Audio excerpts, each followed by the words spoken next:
அனுபமாவுடைய ambitious project அப்படின்னு ஏதாவது இருக்கா? இந்த மாதிரி படத்தை நடிக்கணும், இப்படி ஒரு படங்கள் நடிக்கணும் அப்படின்ட்டு.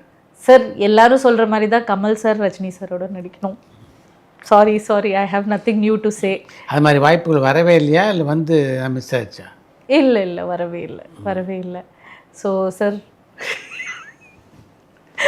இஃப் யூ ஆர் வாட்சிங், இல்லை அது ஐ திங்க் எல்லாருக்குமே வந்து Mani Ratnam sir, Kamal sir, Rajini sir, definitely Lokesh Kanagaraj sir, Nelson sir, all these people I think are அவங்க கதையெல்லாம் லார்ஜர் தென் லைஃபாக இருக்குது.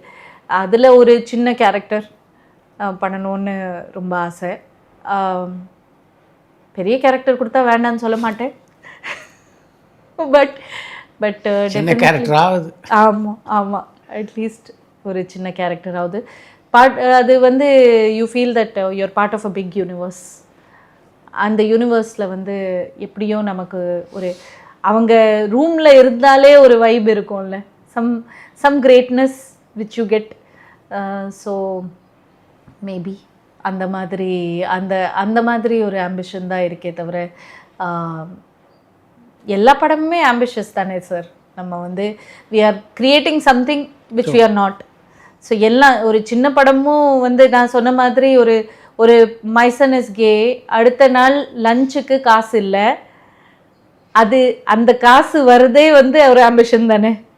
தட் வந்து நம்ம அடுத்த நாள் ஷூட் பிளான் பண்ணியிருக்கோம், லஞ்சுக்கு காசு இல்லை, அது ஒரு ஆம்பிஷன் தானே.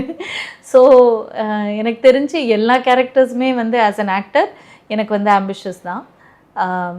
Because I have to change myself to become that character.